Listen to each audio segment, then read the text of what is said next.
Hey everybody, Mr. Anderson here. I know Mr. Lynch had made a review video for U.S. History Review Packet for the first few units, so I just wanted to help out and make you guys another video to get you going with that second review packet. So the second packet covers units 5 through 8, so it should be a little bit more fresh in your mind, especially Unit 8 was World War II. That was the first test that you did right after we left school. So let's get right into it. Unit 5 is the Gilded Age and Progressive Era. A couple reminders because I think, at least my students, this is where we're getting hung up a little bit. Remember that gilded means gold covered or gold plated. So meaning that something's gold on the outside, but it doesn't necessarily mean that it's gold on the inside. So during the Gilded Age, remember we have monopolies, big business, people like Carnegie, Rockefeller, JP Morgan getting really, really rich, while the majority of Americans are suffering, working in poor conditions, living in poor conditions, making very low wages, working in unsafe factories, things like that. Okay, and that leads us into this time period known as the Progressive Era. So think what words in progressive, we see progress. So this is a time where America is going to make progress that actually benefits the common man, the working class American is going to benefit from some of these changes. So just like that first review packet, you got some notes here that you can always look back to help you out answering the questions or working on the SEQs. I'm just going to get right down into the multiple choice. So questions 1 and 2 are based on this quote. It's a speech given by Susan B. Anthony. And if that name rings a bell, you might even be able to answer these questions already. Okay. But let's look at what she says. She says, if I could get a practical application of the Constitution, it would protect me and all women in the enjoyment of perfect equality of rights everywhere under the shadow of the American flag. So we know that she's talking about the Constitution and she's talking about women. So we have to think about, okay, during the late 1800s, early 1900s, what do women want? What are women trying to do? And Susan B. Anthony is seen as one of the first women that lead the charge in suffrage. And if you remember, suffrage just means having the right to vote. So women want the right to vote. They want to be able to have those same things that men have, be able to do the same things that men can do, voting being kind of seen as the forefront of things that American citizens should be able to do. All right. And it says, number 2, the basic problem identified in the speech was addressed in 1920 by what? Same idea. If you get stuck here, a lot of times that word amendment throws people off. You might not remember what that means, but just think back to the document. She's talking about an application of the Constitution. So she wants the Constitution to change. She wants the Constitution to do something, right? So if you look at all of these answer choices, the only one that really makes sense then is 1, because we see a constitutional amendment. The word amendment means change. So she wants to make a change to the Constitution that gives women the right to vote, okay? The Supreme Court really can't do anything with that. Same thing, an executive order allowing women to serve in the military is not going to get at her sole purpose here is to try to get women the right to vote, not to work in the military. A law allowing women to petition the government, they could already do that. Okay, so the only one that makes sense there is 1. Moving on, 3 and 4. At least my students, we struggle a little bit sometimes with these charts and graphs. I think we see all the years, we see the numbers, it throws us off a little bit. So remember, the title is always going to give us some sort of advice, some sort of help. So if I look at the titles of both of these graphs, statistics related to industrialization. So we're going to talk about industry and U.S. immigration. So industry and immigration. Perfect. Number 3 says, which claim is best supported by the evidence in these charts? So 1, industrialization in the U.S. coincided with a decrease in immigration. That doesn't make sense because if I look here as the number of industrialized goods, the amount of money we're making goes up. Immigration also seems to go up. So it's not decreasing, it's actually increasing. So we know right away that this has to be wrong. Okay. Number 2, manufacturing sector provided only a small number of jobs. But same idea. It's hard to say because we're talking about people employed in factories. It's going way, way up. That's not going down. So it's not a small number of jobs. It's actually the majority of all jobs. So again, can't be correct. Immigrant women did not participate in manufacturing in the United States because their cultures forbid them from working. Same idea, go right back to the chart. Number of females, nope, this is going up. So that can't be right, which means our correct answer has to be number 4. Immigration to the U.S. provided a steady source of laborers to rapidly growing manufacturing sector. Makes sense, right? if there's jobs available, people are going to come to our country looking for jobs. So the number of immigrants that come to the United States during the Gilded Age goes way up. So does the number of people working in factories. Okay. Number 4 is probably the trickiest multiple choice question out of the 6 for Unit 5. It says, which action was most likely taken as a response? So remember, that term response, we're talking about an effect. So what's the effect of these charts? So we see, right, the charts, the U.S. is producing more in industry, right? The amount of money they're making is going up. The number of people employed in factories is going up, and the number of immigrants is going up. So if all of those things are going up, what's the most likely effect? So number 1 says manufacturers employed only workers born on U.S. soil. We know from that chart that that's not correct, right? Americans are sort of working in factories, but immigrants come and take the majority of those jobs, not people born in the United States. Workers' organizations publish their materials in many languages. That can make sense, right? We have people coming from Italy, from Germany, from Russia, wherever it might be, that they speak different languages. They might not know English. So it makes sense that if they're working, they might need things produced in different languages. So we'll keep that one for now. Factory owners paid high wages to immigrant workers. We know from class that's not correct, right? They're making very, very low wages. People are living in poverty and still working in factories and all these crazy hours, right? Children have to work to help their families make ends meet, okay? And then number 4, immigrants purchase the majority of factories in the U.S. If they're not making a lot of money, it's probably pretty hard for them to purchase a factory. So that means that number 2 has to be our answer. That's the only one that really makes sense, okay? Sorry about my dog barking in the background. She's mad that I'm working. So moving on right along here. If you looked back at the notes, this man, Jacob Riis, is in your notes for How the Other Half Lives. That is a very, very important book. Oops. So with How the Other Half Lives, a couple important things. Jacob Riis actually is one of the first people to use flash photography. If you look at the picture up here, these were very poorly lit tenements, right? Those areas that we call tenements, very crammed housing areas. And if you look, he gives us some clues right away into what he's talking about, what he's looking at, right?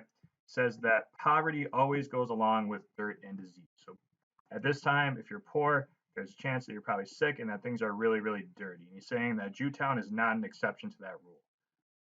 He says every member of the family, from youngest to oldest, works shut in the stuffy rooms where meals are cooked and clothing washed and dried besides all day long.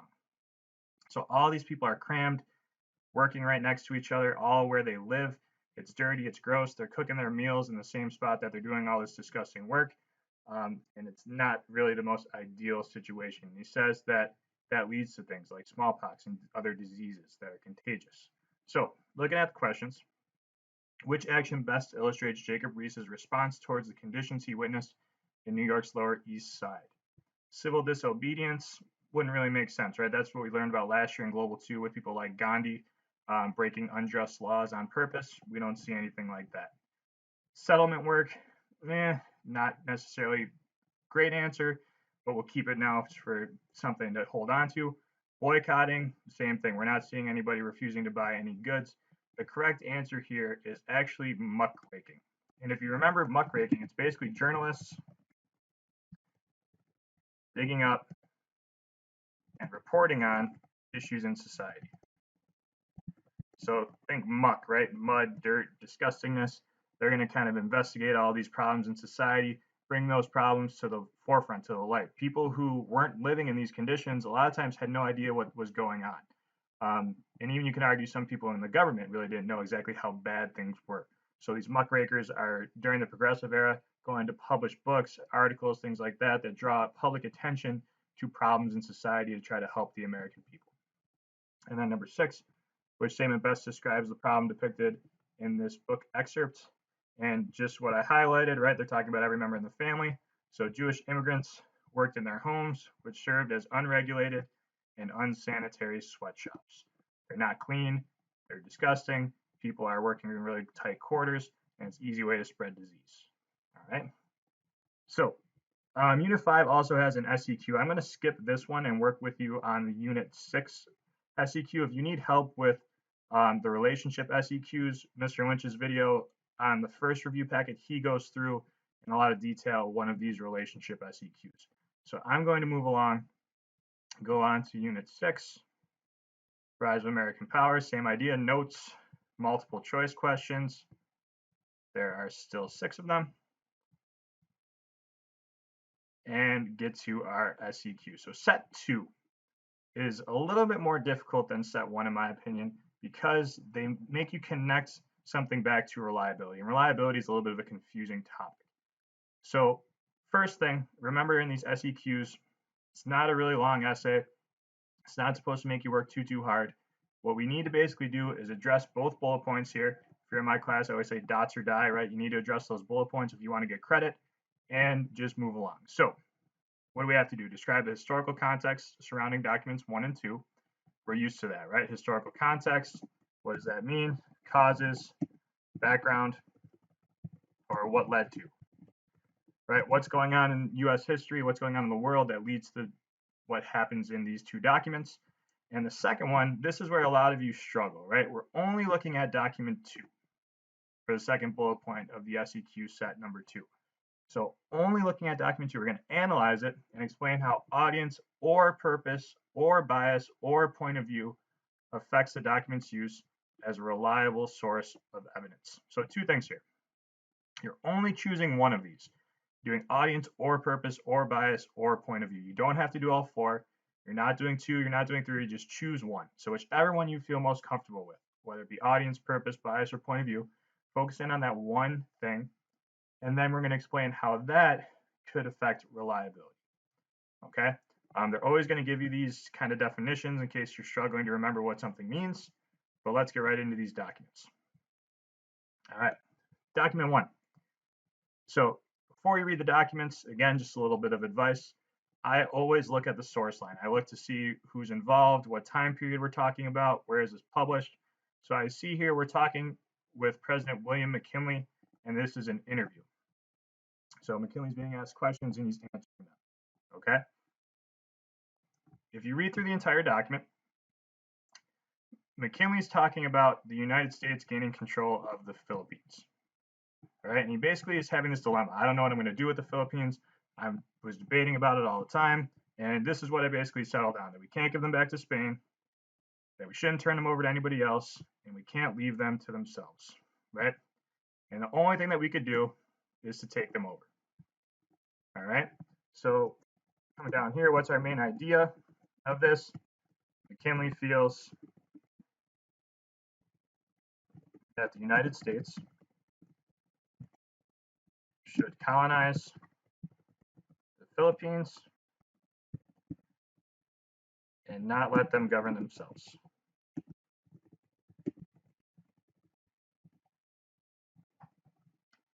So other parts of this, right? How do we write these SEQs? We're looking to see that you understand and can analyze documents. We're also looking to make sure that you remember some sort of outside information to help you best understand these documents and write about them. So what do we know about either McKinley or the Philippines or any of these situations, right? So McKinley itself, we know, if you remember in class, we watched a video about this, that McKinley supported monopolists like Carnegie and Rockefeller.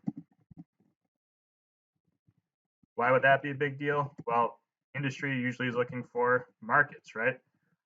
We talked about that in Global 2, that industrialization usually means the desire for raw materials, right? Which leads to imperialism. What else do we know outside information about this? The US gains the Philippines after the Spanish-American War.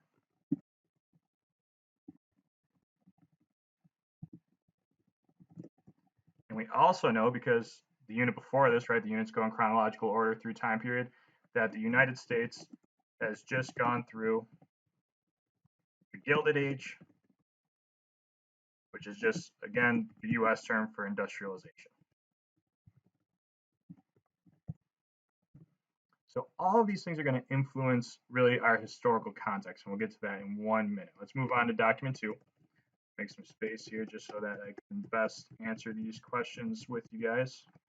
So document 2, same idea, right? I call this the blurb at the top. That can be helpful as well as the bottom. So title, This is William Jennings Bryan talking about imperialism. Oh my gosh, I don't remember who William Jennings Bryan is. Oh, it says right here, he's a Democratic presidential candidate running against William McKinley.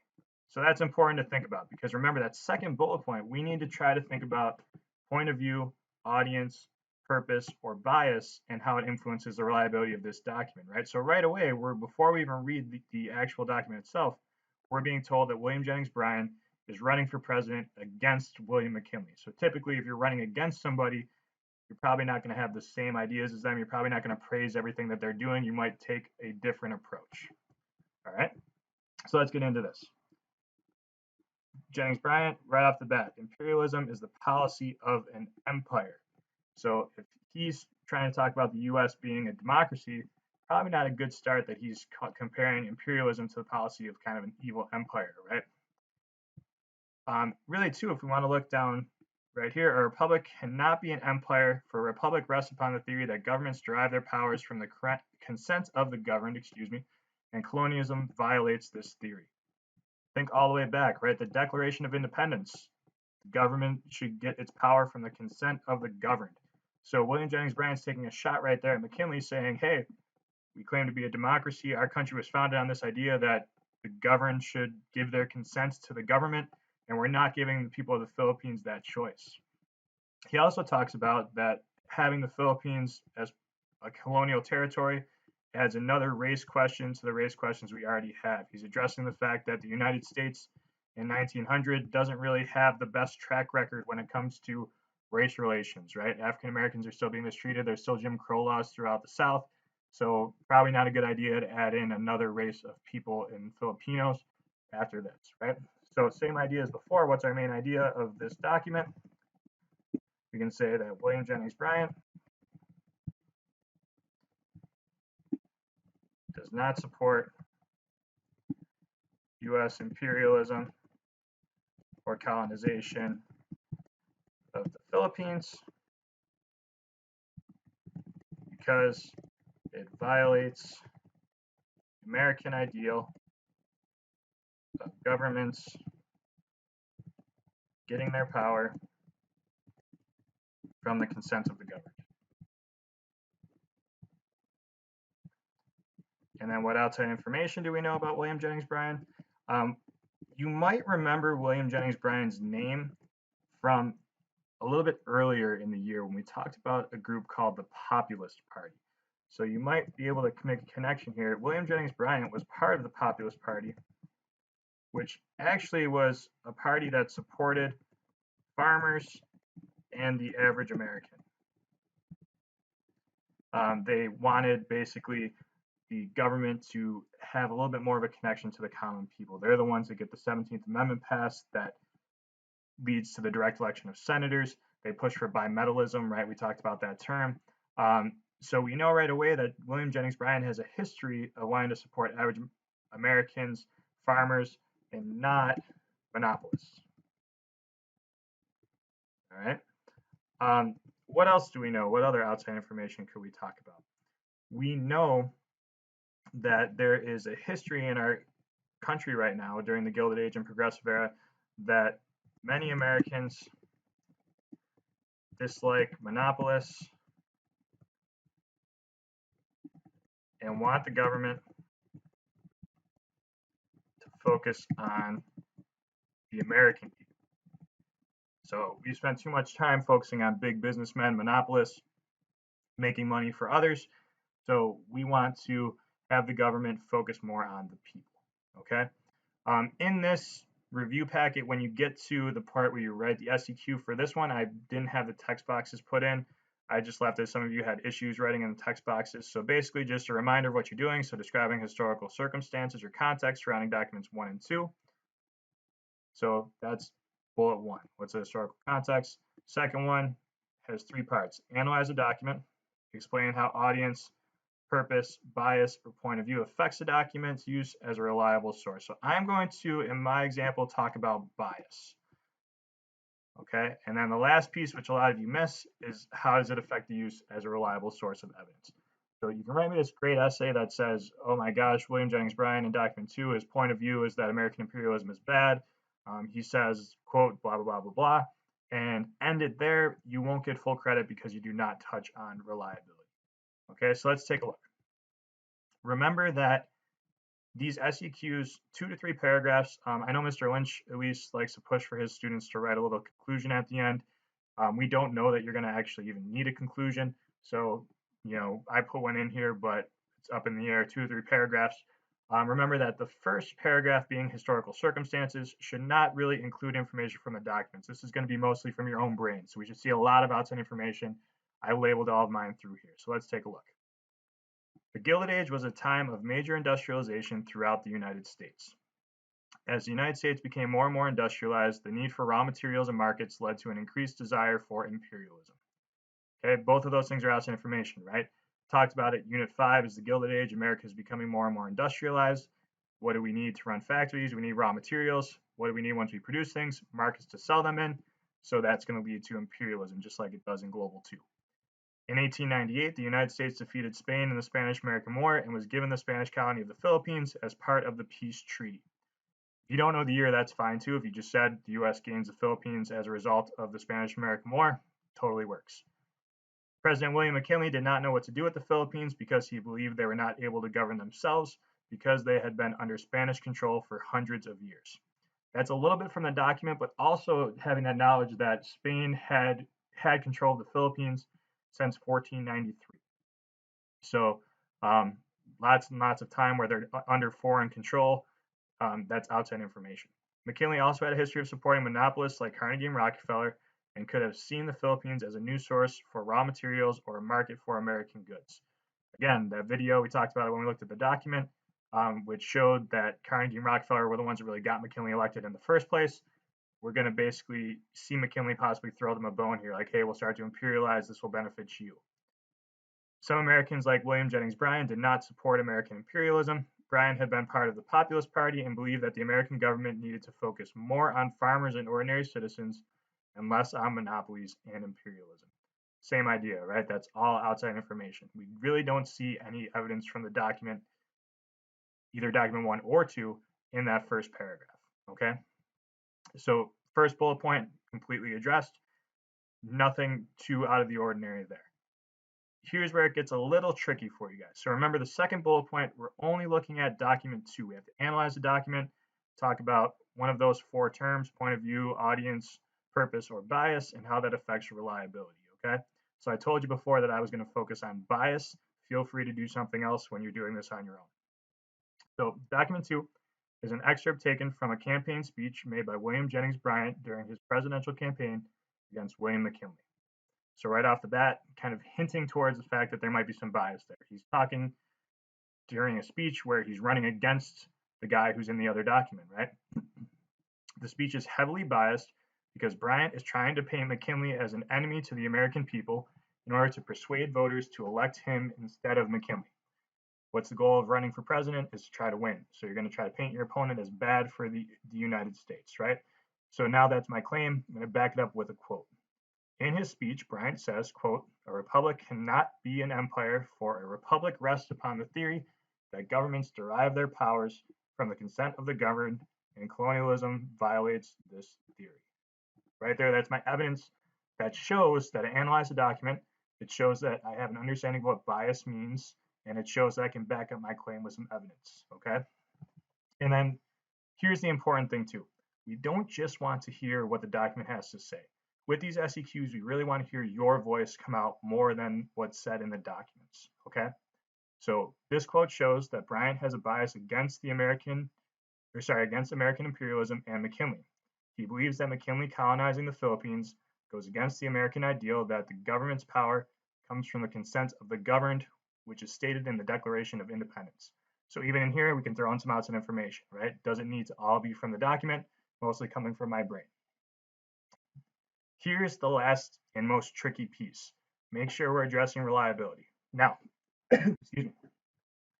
Reliability means a document is useful, right? It's trustworthy. Historians can look at it as a real piece of evidence as to what's going on, right?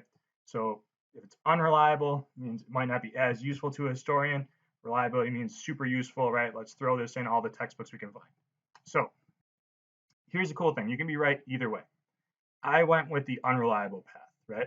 So this bias makes Bryant's speech unreliable as a source of evidence about the effects of American imperialism. So I'm addressing it. I need to give a little sentence explaining why I think that way. Bryant is giving this speech as an attempt to win over American voters, and therefore the information in this speech could be misleading to historians, right? He's trying to beat McKinley, so he might be kind of lying. He might be putting out some hyperbole, right? Really making things sound dramatic and crazy, worse than they actually are, because he's trying to win over people's votes, which might make him unreliable. All right. And then just at the bottom here, threw in a little conclusion. American imperialism became a highly contested topic during the election of 1900, as William McKinley and William Jennings Bryan disagreed over what the United States should do with the Philippines after the Spanish-American War. America would continue to imperialize places in the Caribbean, Central America, and the Pacific in order to build up the United States as a world power. So there you have it. SEQ number 2. This would be something that we're looking for. Nothing crazy out of the ordinary here that I don't think that all of you wouldn't be able to do this one yourself. Okay. Let us know if you have any questions. Keep up the good work, and we'll talk to you guys soon. Take care.